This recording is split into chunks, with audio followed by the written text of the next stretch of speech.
Well, good morning, everyone. So thank you for coming and connecting if you're online. So in this talk is going to be an introductory talk. This is something that I should have done a long time ago, but due to several health and family reasons, I have not been able to do it before. So basically, I'm going to present the research line that I have been carrying out in the last years, which I intend to continue also here. That is related to opto-magnetic nanodevices for wireless actuation and detection. First, I would like to just introduce myself.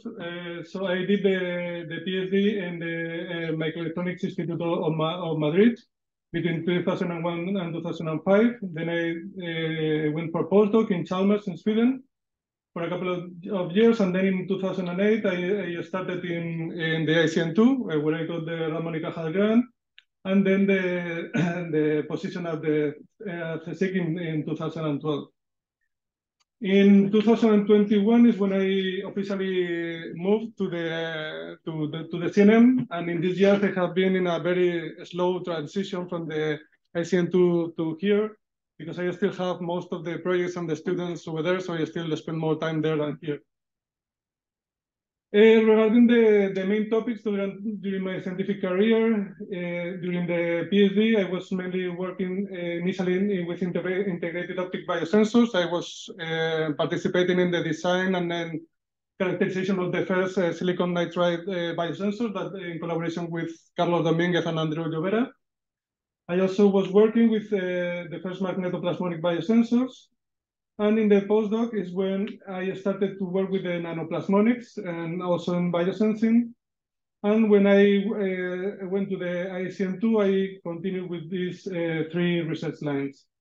In 2015, there's quite a road transition. It's when I started to work with Josep Noguesa at the ICN2. And it's when we started the line of the optomagnetic nanodevices for wireless actuation and detection. And in this case, the focus of the research is more into the therapies or environmental remediation than in sensing.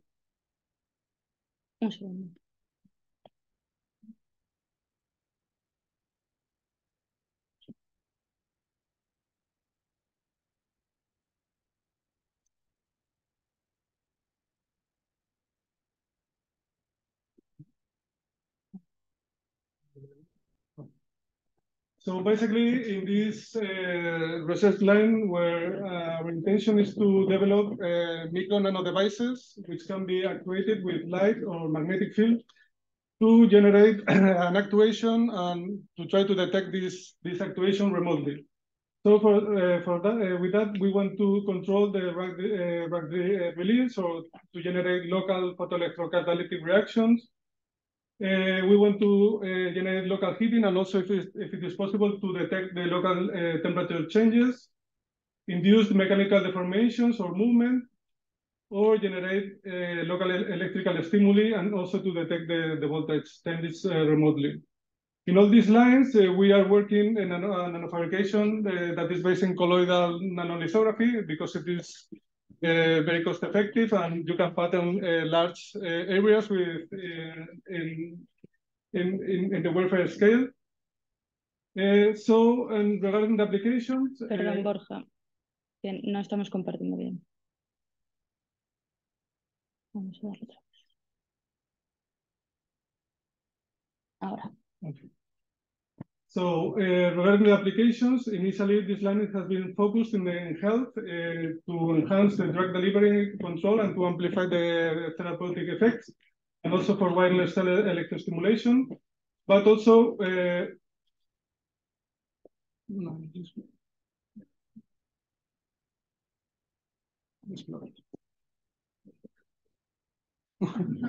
A ver.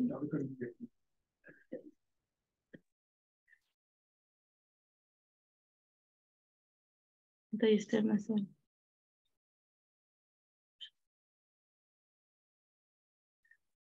¿No?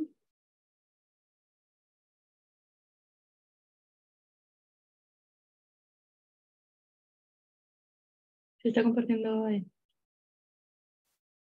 Sí. Esta proyección. Bueno, no, claro. la pantalla y la pantallita de la cámara. No, no sé.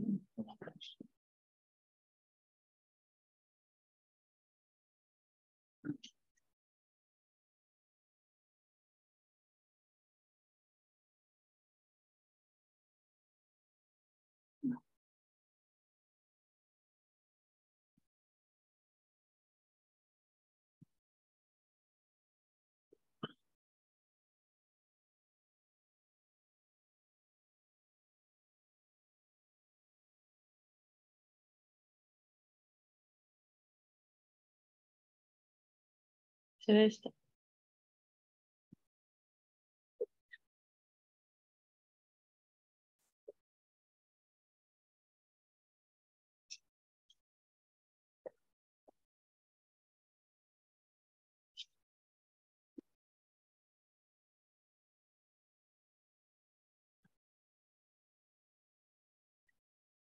¿Ahora?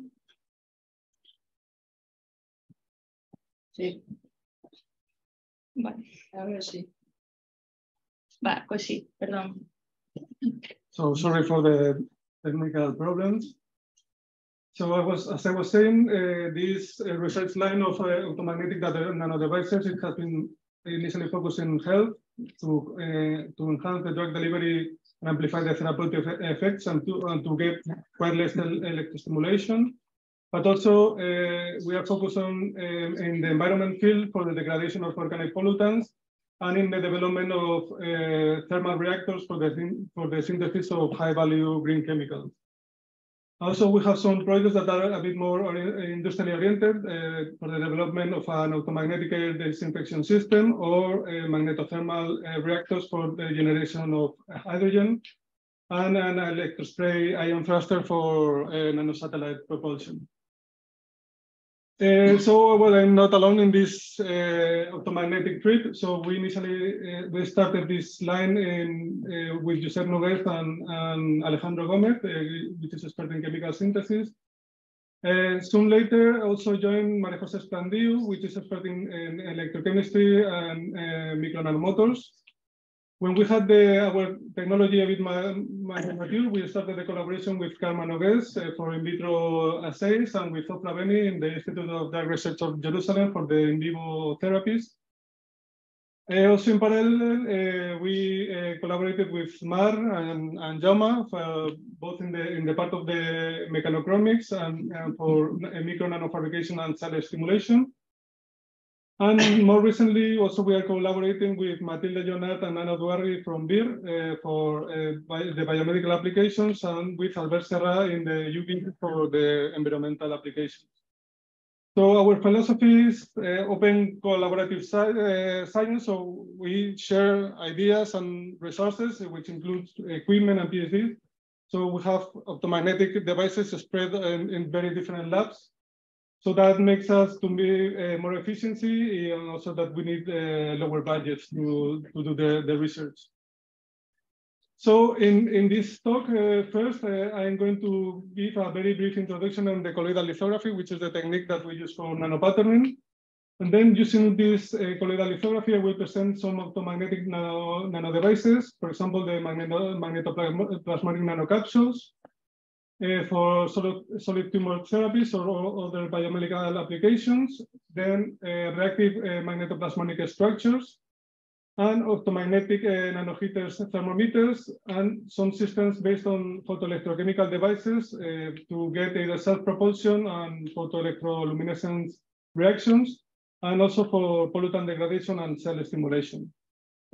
Then at the end, I will describe briefly the ongoing industry-oriented project that we are carrying out and the equipment and facilities or expertise that we are very happy to share.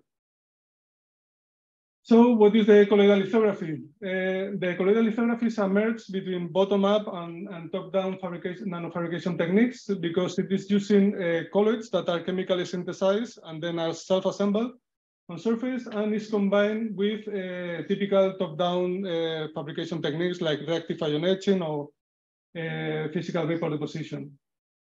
So basically, we start with a colloidal dispersion with some colloids that they have some charges on the surface, and then these colloids are self-assembled on the surface using either electrostatic or capillary forces. So you can get either ordered hexagonal close-packed structures or well-separated and random distributed colloids on the surface. These colloids, they can be used as a mask or as a structural component. And then when they are combined with these top-down nanofabrication tools, you can get nanofabricate a very wide diversity of nanostructures like nanotriangles, nanoholes, nanodiscs that can be even dimers of different materials. Also high aspect ratio nanostructures. And this can be done in almost any kind of substrate, and it's not necessary that this substrate is planar. You can also do the patterning in complex three-dimensional structures. The process is very fast. The self-assembly takes just 10 minutes and is low cost. And when you use the colloids as functional part of the structure, one of the nice features is that you can easily detach from the surface and use it either in solution or in another substrate. So the first optomagnetic nanodevice that I'm going to present is the magnetoplasmonic nanocapsules. So the main motivation is the limitations that current nanotherapies have. So these nanotherapies based on nanocapsules, their aim is to improve the drug solubility and the circulation time of the drug in the body, and also to exploit the passive incorporation in the tumors by the currently debated enhanced permeability and retention effect that is based on the leaky gaps that are in the tumor vasculature in the blood vessels of the tumor vasculature. Also, it is possible to include some molecules in the capsules to target specific cells. And the typical carriers that are used are liposomes, biocompatible polymers, or dendrimers. But the sad truth is that these nanotherapies, they have exhibited low efficacy in vivo because only in average, in murine models, only 0.7% of the injected nanoparticles arrive to the tumor. And then the therapeutic effect is decreased. Also, that makes that there are very few nanodrugs in the market for oncotherapies. Another alternative is to use physical nanothermal therapies in local hyperthermia. This is based in the local increase of the temperature of the tissue and to exploit the lower thermal resistance of the tumor cells with respect to the healthy cells. With nanoparticles, you can get this effect with two different ways. One is with the magnetic hyperthermia and superparamagnetic magnetic nanoparticles. This has been approved for glioblastoma treatment, and the problem is that it requires very high concentration of particles in the range of milligrams per milliliter, and then these magnetic nanoparticles is quite difficult to manipulate them because they generally have low magnetic moments. Also, you can get this hyperthermia with near-infrared light that can penetrate deeper into the tissues, and it is typically done with plasmonic nanoparticles whose resonance can be tuned in the near-infrared windows. The limitation of these therapies is that the injection of the particles is passive, so you cannot control it, and the light penetration, and also these particles are generally not biodegradable. So our goal is to get nanotherapeutic control, and for that we have developed so we want to get active delivery of the nanoparticles to the site of action and to locally boost the therapeutic effects. And for that we have developed these magnetoplasmonic nanocapsules that we like to call MAPSULES for external control of the cancer therapies at ultra-low drug concentrations. So these capsules are basically formed by a polymeric biodegradable particle that contains the chemotherapy drug.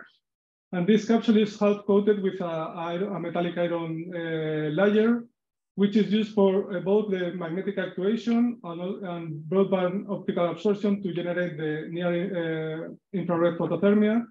And also it can be used for tracking the particles by magnetic resonance imaging. So the therapeutic strategy is as follows. First, to inject the nanoparticles intravenously, then magnetically to try to concentrate the particles in the tumor, and then use light to activate the release and to enhance the therapeutic effect of the drugs. So the fabrications is as follows. First, we synthesize the polymer nanocapsules with a typical nanoprecipitation system. So we do first an emulsion, and then we remove the solvent to get these polymer particles. Since these particles are charged, negatively charged, then we can self-assemble them in a substrate that we previously coat to have a positive charge and get an homogeneous distribution of the colloids on the surface. Then we do the metal evaporation, and finally the releasing the solution by sonication. So the good thing of this approach is that we can combine magnetic and optical properties that you couldn't get with typical chemical synthesis. This is how the nanocapsules look like when they are on the surface after the evaporation, and this when they are released with the iron and the silica layer. Something interesting is that the release profile of these capsules, even though they are half coated, the release profile is very similar to the polymer particles when they are uncoated. And also something important is that we can fine-tune both the magnetic and the optical properties. So just changing the thickness of the iron film, we can pass from a typical single domain magnetic structure to a structure that is called vortex, in which the magnetization is describing a circle in the magnetic layer. And this is very important because then the remanence of the particles is almost zero. Also, it is possible to tune the optical properties, also by changing the thickness of the materials, for example, with gold to tune the typical plasmonic resonances, or in the case of iron, to get a very broadband absorption in the nanocapsules. So in our mapshoot, what we have selected for the biomedical applications is 20 nanometers of iron, because we get this magnetic vortex, and this is very important because these particles, they have very low remanence, and then they have negligible magnetic dipole interaction between them, and they are colloidally very stable. And because this is one of the drawbacks of ferromagnetic nanoparticles, that they tend to aggregate irreversibly. Also, another advantage is then when we apply a magnetic field, we can generate a very large magnetic moment in the particles, and this is due to the fact that we are using metallic iron, whose magnetization is much higher than the one of the iron oxide, and that we can pack a large volume of ferromagnetic material per nanocapsule. So with the combination of these two things, we can get a magnetic moments that are 300-fold higher than the ones that you can get with a small superparamagnetic particle. Thanks to this strong magnetic moment, what we can get is we can accept this very strong magnetic trapping forces on the nanocapsules. And for example, this we have demonstrated in microfluidic channels with the trapping efficiency of the MAPSUS compared to the iron oxide nanoparticles. Also, thanks to the iron layer, we have a very strong contrast in nuclear magnetic resonance, much higher also than the iron oxide conversion contrast agents. And we have very high photothermal efficiency, both in the first and second biological windows, which is comparable to the efficiencies that you can get with the typical plasmonic particles. So taking into account these features, then we started with the in vitro analysis. And the first thing that we could see is that these capsules, they have low toxicity. And then when they are loaded with the paclitaxel drug, they have more or less the same efficiency as the uncoated capsule. So the fabrication process is not altering the chemical. And we were analyzing also the photothermal effects that you can get in vitro. So when we have the MAPSUS, we can get a stronger increase in the temperature. And if we, in addition, do magnetic concentration, the temperature increases are even higher. And we could also observe in terms of the viability that the highest reduction in the viability is when we could combine the effect of the drug with the magnetic concentration and the light actuation, especially in the region where the light is concentrated. So with that, we pass to the in vivo biodistribution assays. And the first thing that we observe is after the intravenous injection is 2 hours after the injection, there is a strong signal of the capsules in the liver and in the spleen. But we don't have any signal in the kidneys. And what is interesting is that 3 days after the injection, the signal from the capsules is totally gone, which means that they have either totally degraded or secreted from the body. We have analyzed the different tissues and we haven't observed any damage on the different in the different organs. So then we started the analysis of the therapeutic effects by combining the magnetic actuation and the light actuation. When we do the magnetic actuation, we can clearly observe an accumulation of the nanocapsules in the tumor. And when we analyze by mass spectrometry the amount of iron that there is in the tumor, what we can see is that with the magnetic concentration, we can increase the amount of nanocapsules. And if we compare with the passive delivery, that we only get 0.8%, which is what it was expected, we can increase it up to 2.2 with the magnetic concentration. This concentration is also helping to increase the photothermal effects because when we illuminate with the laser, we can get higher temperature increase in the tumor when we do the magnetic concentration. Then we analyze the therapeutic effects, and we have to stress that the injected drug concentration is only 8 micrograms per kilogram, which is compared to the typical therapeutic window of the backlit cell, which is between 1 to 5 milligrams per kilogram. So if we only do the magnetic actuation, there is some reduction of the volume growth of the tumor. But when we combine the magnetic actuation, after 2 weeks, 2 weeks after the injection, we can completely eradicate the tumor. And this can be seen either with the size and with the weight of the tumors. So in this case, by combining both the magnetic and light actuation, we have been able to completely ablate the tumors using a drug concentration that is between 200 and 500-fold lower than the window of the pre-packed cell.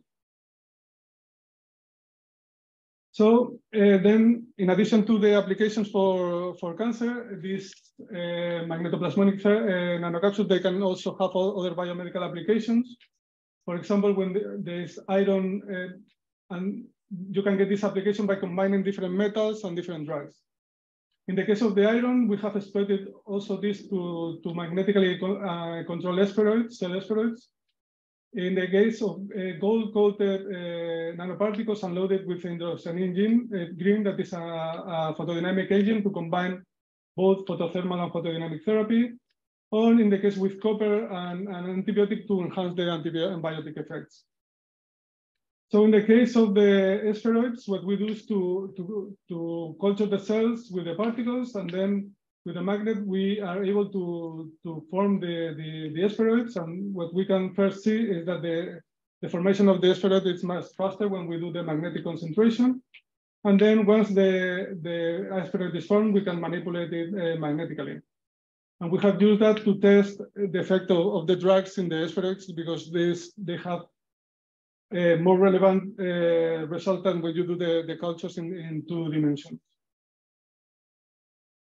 So if we combine gold with an photodynamic agent like indocyanine green, we can combine these photothermal and photodynamic therapies. Now with gold, we have a typical plasmonic resonance located in the first biological window. And then in vitro, when we illuminate the tumor cells, the first thing that we observe is a large increase in the ROS levels of the cells due to the indocyanine green, and also a large reduction of the viability by the combination of both the photodynamic and the photothermal effects. Since the indocyanine green is fluorescent, we can use that also to visualize not invasively the nanocapsules in the tumor. And then when we do the photothermal photodynamic treatment, what we observe is that there is also a large increase in the temperature when we have injected the nanoparticles in the tumor. And by only 5 minutes of illumination, there is a threefold decrease of the tumor volume growth. Also, another possibility is to combine these nanocapsules coated with copper that has some antibacterial properties and the antibiotic erythromycin. What we have seen here is that if you compare just the free erythromycin with encapsulated erythromycin, there is no difference in the reduction of the viability of the Staphylococcus aureus. But when you do the encapsulation with the copper, you can get a substantial reduction on the viability of the bacteria. Also, we have observed that in colony forming units, that when we have the copper and the antibiotic is when we have the largest reduction. And what we have seen is that these capsules are able to interact with the cell membrane of the bacteria, and they are able to disrupt the cell membrane, and we believe that that is what is increasing the effect of the antibiotic. Also, something that we have tried is to get rid of the drug and to use these magnetoplasmonic layers as therapeutic agent and exploit the reactivity that iron has. No? So when you have this bilayer, you have a different electrochemical potential between these two layers, and then this can behave slightly like a battery, in which the iron acts as an anode and then gold as a cathode. So then when you immerse these particles, and then instead of a polymer particle, you use a porous particle, then the water is able to go and contact the iron film. And this contact is oxidizing the iron to generate iron 2+ cations. Then these two electrons can go to the gold, and then gold can catalyze either the oxidation of oxygen to superoxide, or by 2 electron oxidation, oxidize oxygen to hydrogen peroxide. So what we have done then is to synthesize these nanoporous silica particles and self-assemble on a surface, and then evaporate this bilayer of iron and gold. We have been able to demonstrate the formation of this, both the hydrogen peroxide and the release of the iron cations. And thanks to that, we can trigger a Fenton reaction in which we can use it to degrade organic pollutants. And in the case of the iron gold, we can see a very fast degradation of the organic pollutants due to the generation of these hydroxyl radicals. In the case of iron, in contrast, we see a very low decrease of the degradation of the pollutant. So we wanted to use this for biomedical applications. The problem of this is that we are getting the reaction as soon as we put the particles in water, and then this is too fast because then the idea would be to trigger this reaction when the particles are internalized by the cells, but we still haven't found a way to get that. Also, in addition to actuation, it's possible to use these nanocapsules for detection. And in this case, what you can exploit is the high magnetic and optical anisotropies that these nanoparticles have. These anisotropies can be maximized when, for example, you make a multi-layer of cobalt and gold, because in this case, you can get an out-of-plane magnetization. So when you apply a magnetic field, all the nanoparticles can orient in the same direction. And these particles, they have also a very strong plasmonic resonance. So then when these nanoparticles are free in the fluid, when you apply a magnetic field, and this magnetic field is perpendicular to the polarization of the incident light, then you can get a resonance in the near infrared. But when the magnetic field is parallel to the polarization, the resonance shifts to the red. So there is a large shift in the resonance of the particles when they rotate. So then you can get a very strong magnetochromic effect. So if instead of a constant magnetic field, you use an alternating magnetic field, then what you can get is a modulation of the transmitted light by the sample. And this modulation is, if you are modulating with a frequency, then the optical modulation is at twice the frequency, because the configuration with the magnetic field in one direction and in the opposite is exactly equivalent for the light. With the amplitude of these oscillations, you can get information about the rotation efficiency and the number of particles. But there is another quantity that is more interesting, that is the phase lag that exists between the magnetic field and the optical signal, and that is due to the viscosity of the fluid. And what is important for us is that this viscosity depends on the temperature. So by monitoring these changes in the phase lag, then we can access to the temperature changes locally. So first, we prove that actually we can detect these viscosity changes. This is the phase lag of the nanoparticles in water. And you can see that the phase lag is increasing with the frequency, because the faster they are rotating the particles, the more difficult for them is to follow the magnetic field.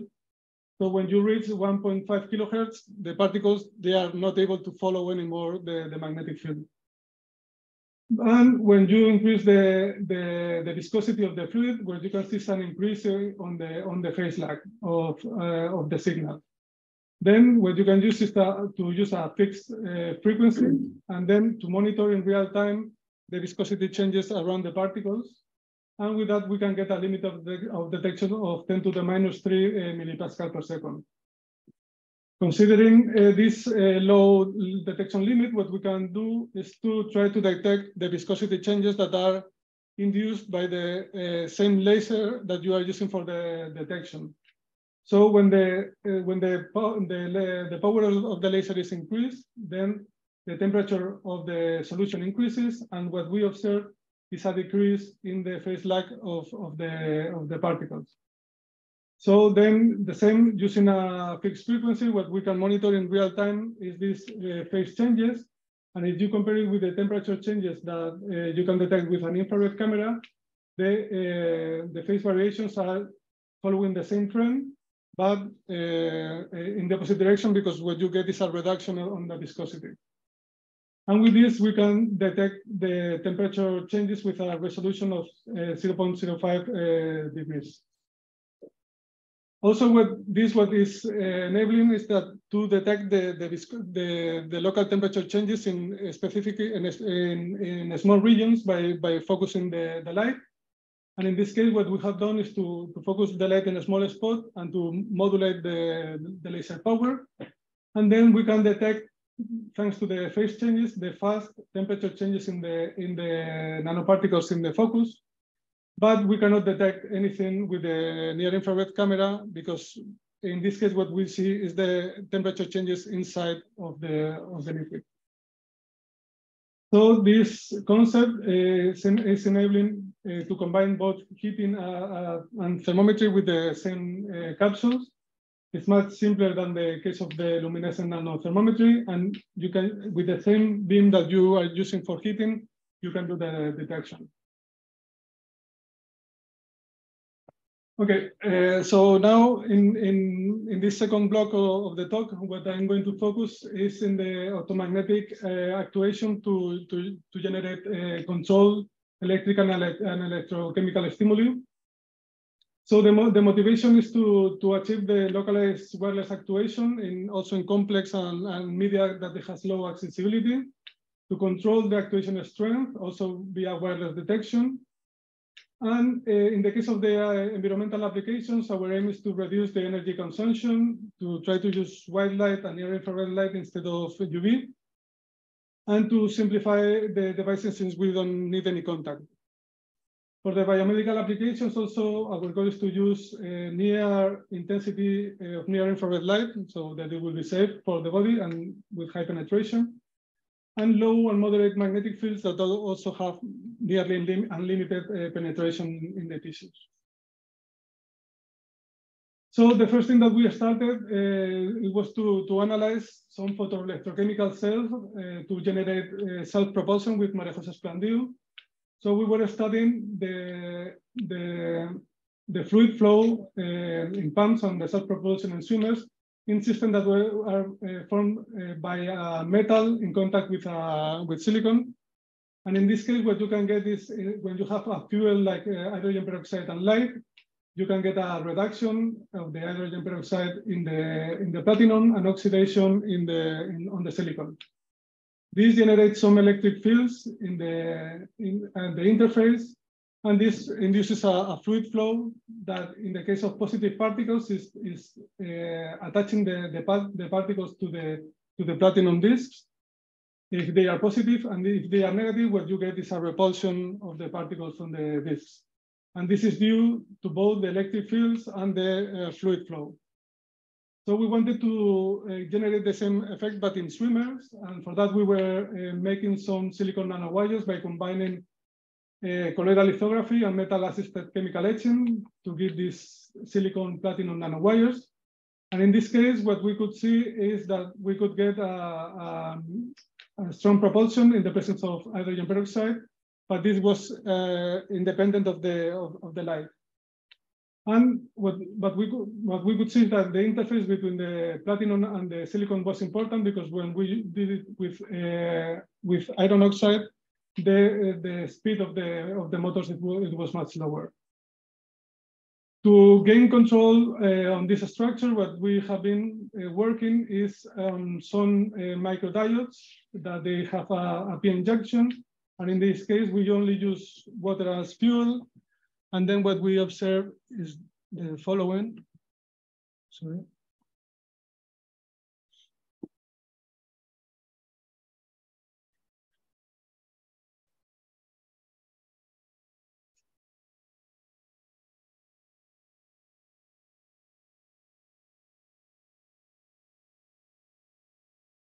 So when we start the light, these microdiodes, they start to move and they form chains. And when they form these chains, they move faster. So they have a cooperative movement. And this movement is due to the oxidation of water in the P region and the reduction of water in the N region.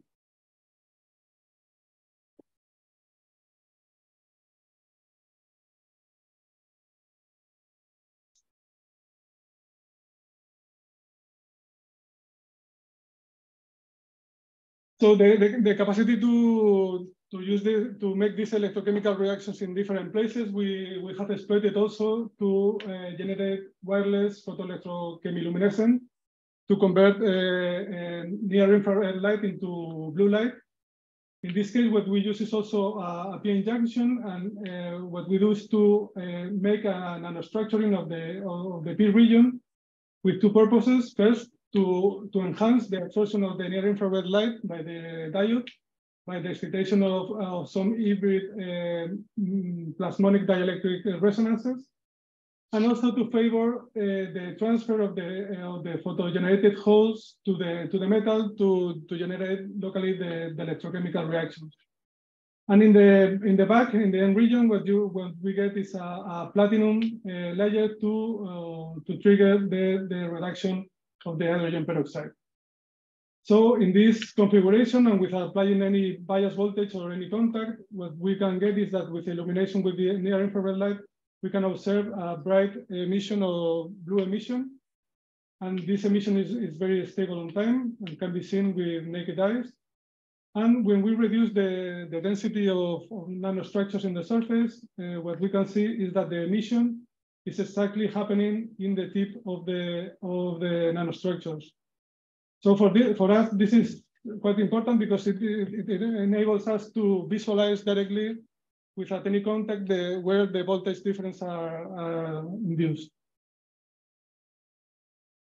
We are also using this configuration, very similar structure, but with a reverse polarity. In this case, what we are doing is to nanostructure the N part, and in this case, what we want to do is to degrade organic pollutants by the generation of sulfate radicals that are some radicals that are very oxidative, and they are able to very efficiently degrade the organic pollutants. and to use the light to amplify this reaction. So in this case, so we have the nanostructure surface in the end part to maximize the light absorption. And in the P region, what we do is to make a mesoporous nickel platinum film. So it is known that this nickel film mesoporous is able to trigger the catalysis of this compound that is peroxymonosulfate and generate these sulfate radicals. So what we observe is when we don't have any light, we can get some reduction of the sulfate radicals and some degradation of the pollutants, but it's very slow. But when we do the illumination of the region, we can send the host to this region to enhance the oxidation of the nickel, and then enhance the reaction of the sulfate radicals. And then we get a much faster reaction, and in 30 minutes we can almost totally degrade the pollutant. But what is even more interesting is that if instead of a continuous light we use a pulse light, so we are sending only half of the photons, then we can even amplify even higher, even further this reaction, and then to degrade the pollutants even faster. So with this pulse light, what we can get is a tenfold amplification of the degradation and mineralization of these two organic pollutants. Also, with this kind of structures, what we have tried is to apply them for cell electrostimulation. Here, we don't want to make any electrochemical reaction. We simply want to generate photovoltaics and some photocurrents here on the surface. So what we observe, we compare a normal photodiode with the nanostructure surface, is that we can get more or less the same photovoltages up to 400 millivolts. But when we have the nanostructure surface, we can get much higher photocurrents. So what we wanted here is to see if these photocurrents are also helping to make a more efficient stimulation of the cell. So instead of having a pure capacitive stimulation, to have also some Faradaic stimulation. So we have been culturing osteoblasts on these structures and to spread the stimulation via voltage-gated calcium channels. And what we have seen is that actually, when we have the nanostructure surface, we can get a stronger stimulation of the cells. And we can get a stronger stimulation even at 0.2 milliwatts per square centimeter, which is a light intensity that is 500-fold lower than the sunlight.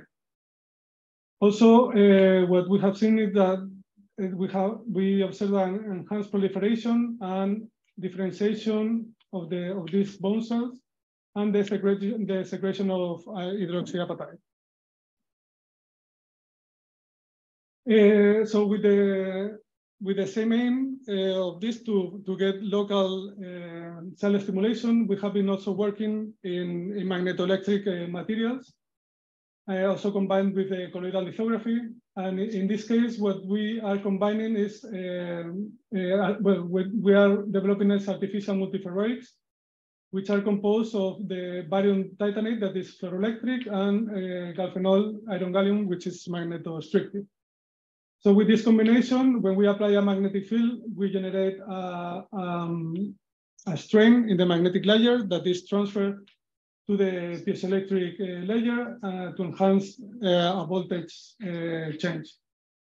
So what we have done is to, in this case, the colloidal lithography, we use silica colloids because what we do is patterning with argon, because this barium titanate is a material that is very difficult to etch. So we do argon milling, and the silica colloids are the ones that resist more this kind of etching. And what we are comparing in this study is the magnetoelectric effects of the films compared to these suspended microparticles, in which you can reduce the clamping effects with the substrate.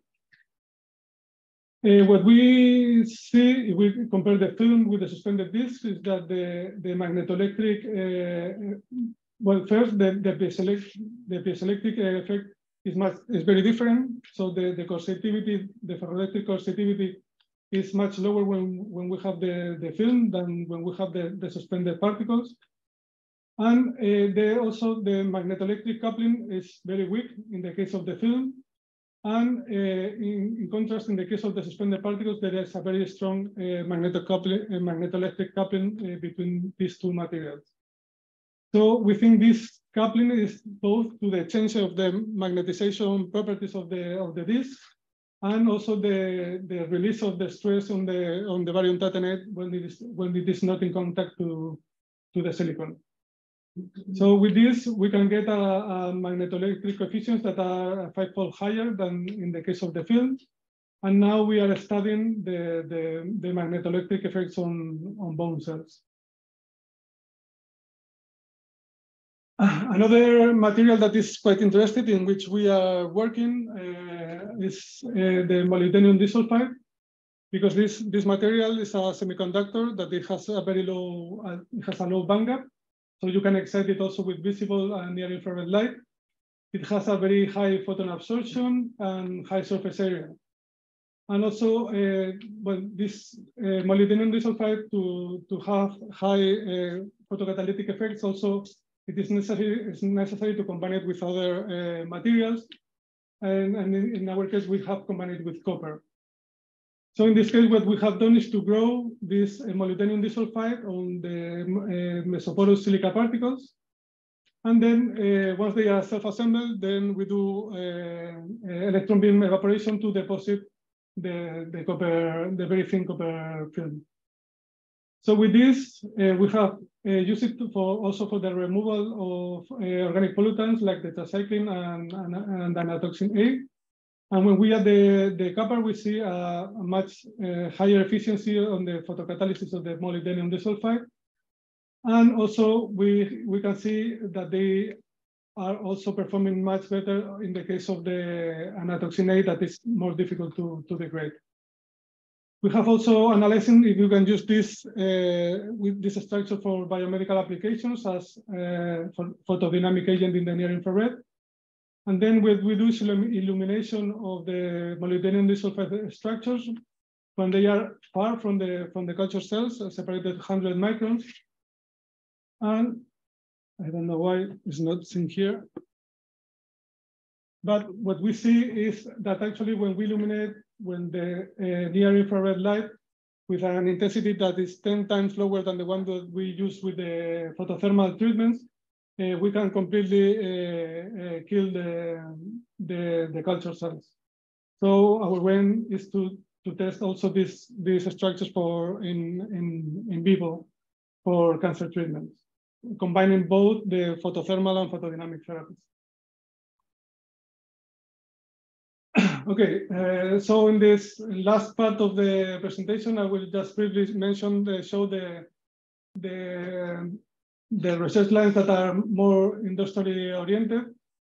The first one is related to the proof of concept project Steady Layer, that is for the development of magnetothermal air disinfection systems.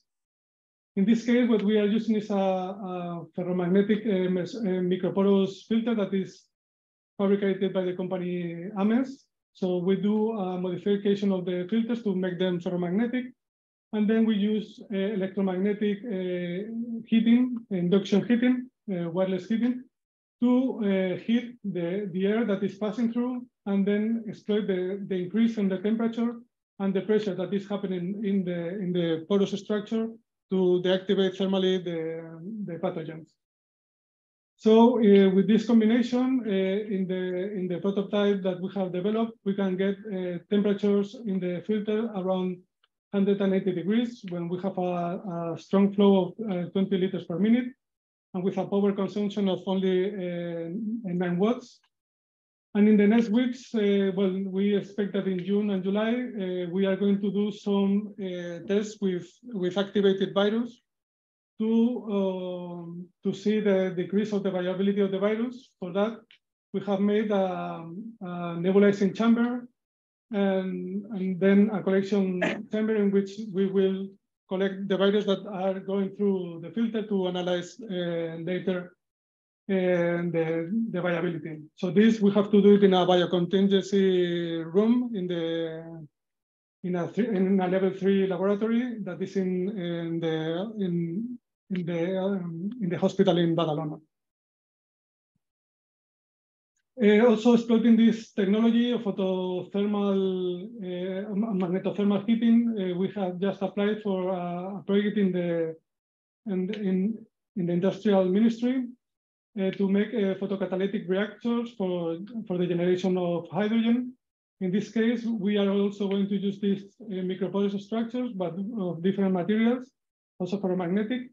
And in this case, we have to work in temperatures between 500 and 800 degrees. So we need a more powerful induction heating system.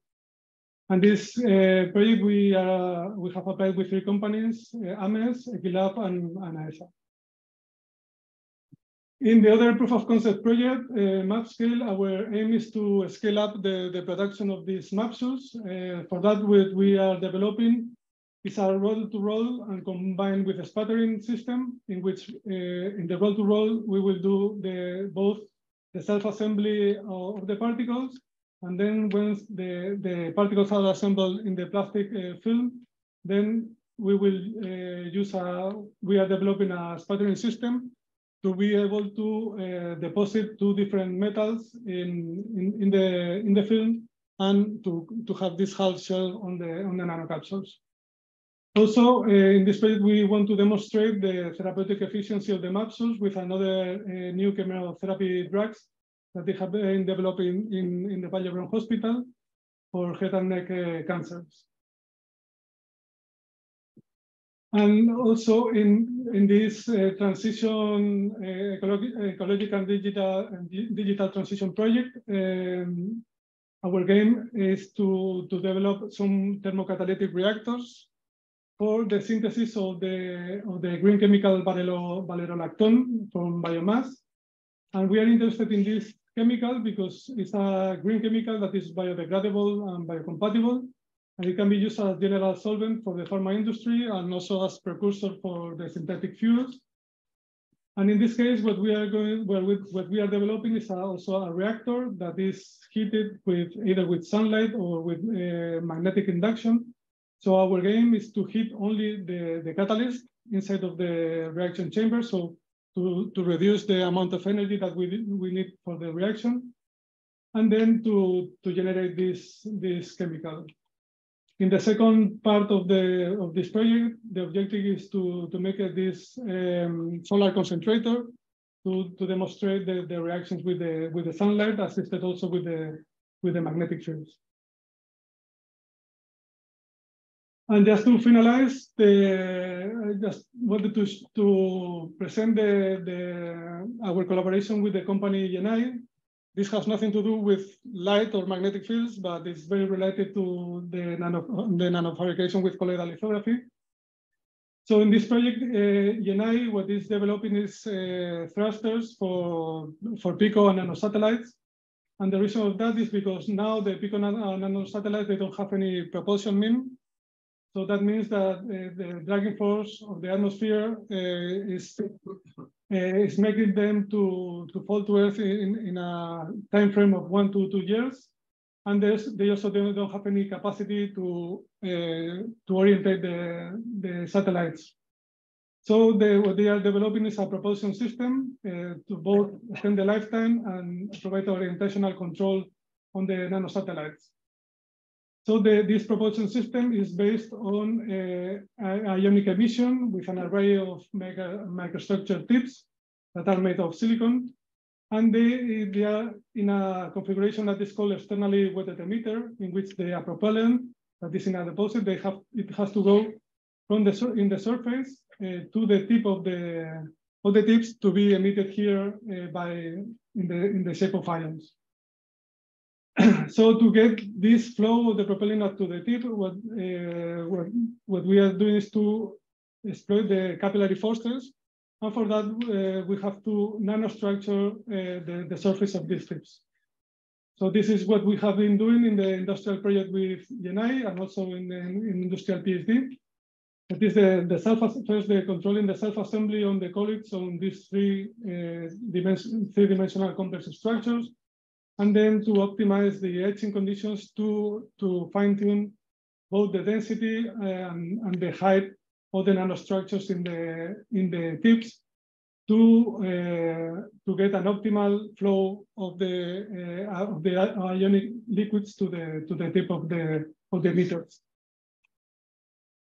So this is how the final surface look like with the emitters, the feeding holes, and the nanostructure surface.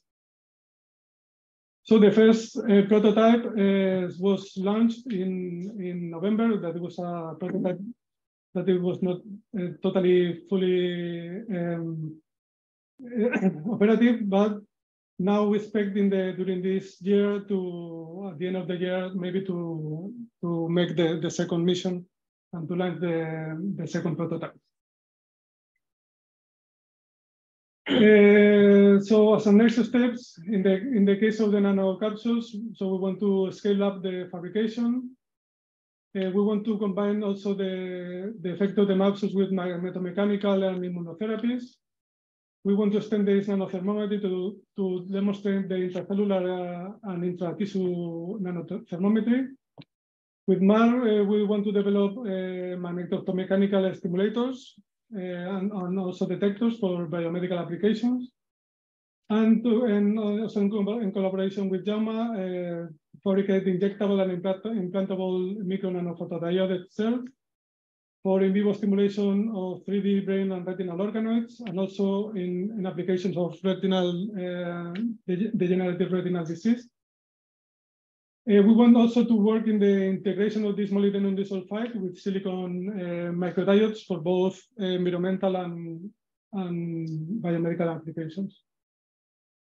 Regarding our expertise and equipment, so in terms of fabrication, so we have experience in both in colloidal lithography and also in polymer encapsulation and in the synthesis of porous silica, iron oxide nanoparticles, and 2D materials. So we have access to the ICN2 clean room. In terms of characterization, we have several equipments in the ICN2 for magnetothermal characterization, photothermal, with several lasers in the near infrared up to 40 watts. We have 3D thermal cameras, and we have this opto-magnetic microscope to do the opto-magnetic analysis with cells. We have several LED lights from the UV to the near infrared, spectrometers working in the visible and the near infrared. And in characterization, we have access to all the characterization systems that are in the ACN2 as common facilities. At the university, in the UAB and in Jerusalem, we have magnet-optic setups for the in vitro and in vivo experiments. And here in the CNM, in the near future, we expect to make the first photothermal reactor, and also an optomechanical setup, which will be able to work up to 250 megahertz. Also, we have a permanent license of Lumerical to make nanophotonic simulations, and all this expertise and equipment. So we are very happy to share with anyone. So in conclusion, we have seen that the colloidal lithography can be applied to a very wide diversity of substrates. It's very low cost and fast, and you can pattern very large areas. It's compatible with roll-to-roll. It enables to combine physical and chemical properties that cannot be achieved with chemical synthesis. And combining this colloidal lithography and wireless optomagnetic actuations, you can get a very wide range of applications. For example, with the capsules for very different biomedical applications. It's possible to get reactive nanostructures, both electrochemical and photocatalytic. And it's possible to make photoelectrochemical devices that with important applications both in environmental and biomedical applications using just white or near infrared light. And also we have seen some industrially oriented projects with the aim to enhance the efficiency in air disinfection, thermoreactors, and ion thrusters. I just wanted to finish acknowledging the collaboration my closest collaborators, which are Josep, Maria Jose, Alex, Mar, and Jama. That also they have had to take some of my responsibilities during my sick leaves. And also the work of the PhD students that they have been working or they are still working on these topics. I would like to stress these two ones, Chile and USAN, that they had Chinese scholarship council grants, because in this case with I tried that she was located here in the CNM, but she was not allowed. And I still don't understand why we cannot get these students here and then Enigma they can, for example. So, well, I would like to thank all and also you for your attention. So, thanks.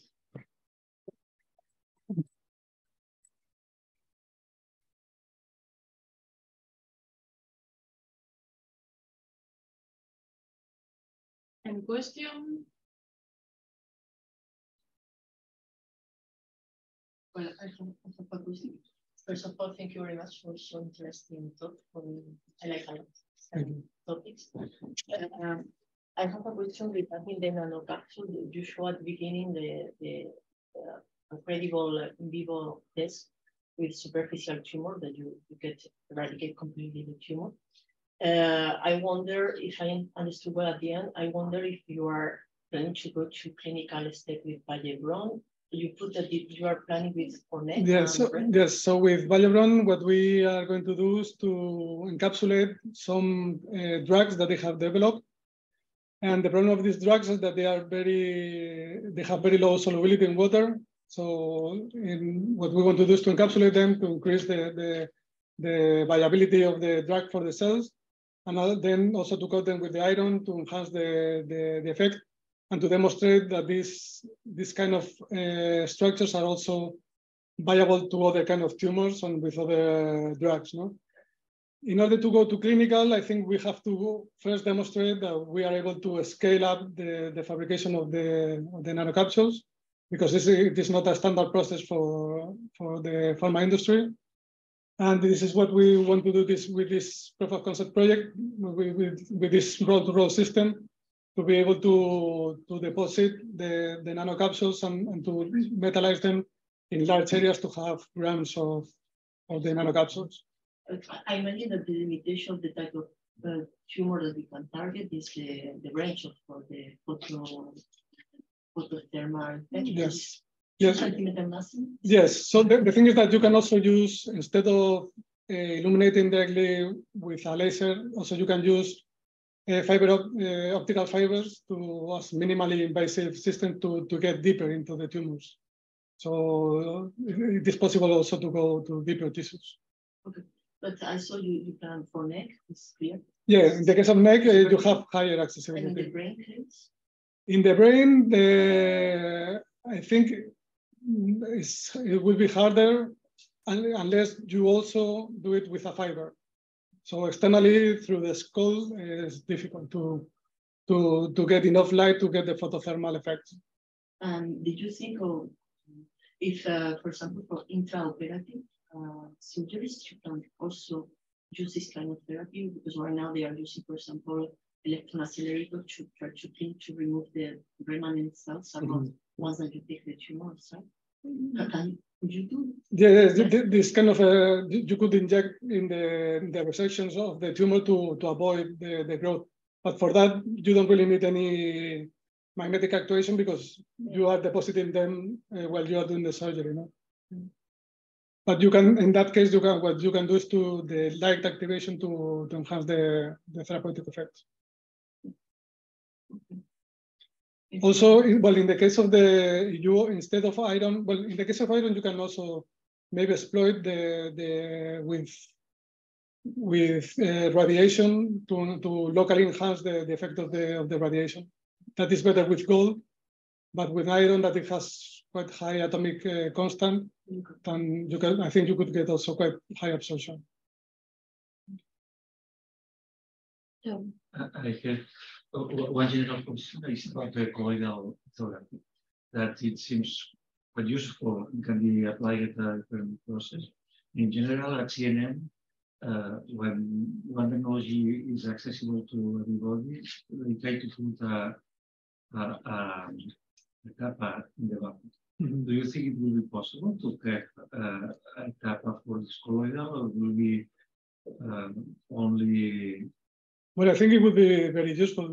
Something that we can discuss with the staff of the clean room, because I think it's a very general nanopatterning technique that for optimization of etching or deposition of materials is very efficient, no? Because in a couple of minutes you can have your pattern, no, on the surface. So I think it will be something useful to integrate. I think so. For the thermometer, wireless thermometer, you heat and measure at the same time. Yes. You can separate both. Well, the thing is that we are using only one light beam. We can use two light beams and use one for stimulation, another for detection. But if you can do the detection with the same light beam that you are using for heating, everything is much simpler. And if you want not heat, only measure, you can use these particles for only measure. Yes, of course. Yeah. Then you can use low intensity, and with the rotation in the magnetic field, you can simply detect the rotation of the particles. And then you will use it as rheometer, not as thermometer.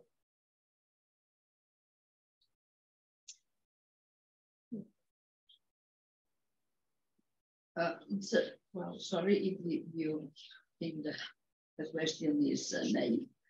In the case of this application of using these capsules to deliver drugs, how are these left capsules?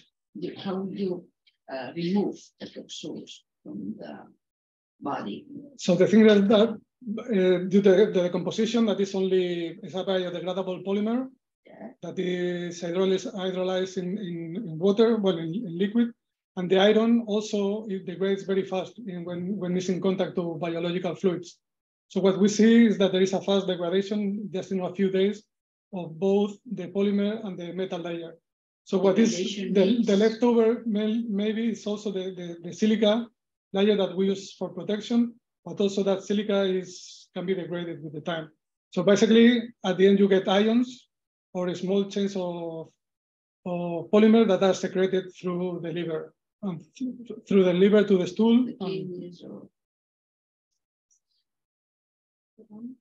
My question is also about the colloidal lithography. What is the minimum feature, the small sized feature that you can get with colloidal lithography? Well, basically, it depends on the type of process that you want to do afterwards. You want to do, for example, you have to metallize and do physical vapor deposition. You are basically limited the thickness of the layer that you want to deposit with the radius of the particle, no? But I think it's possible to do nanostructuration with particles of 40, 50 nanometers. The problem generally is that these small particles, they tend to be more polydispersed. So then you will have a range of sizes on the surface.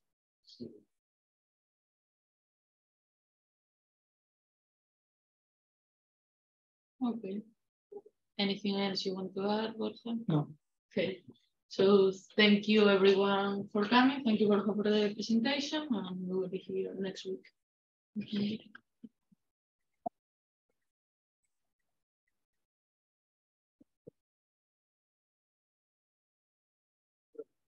Una pregunta.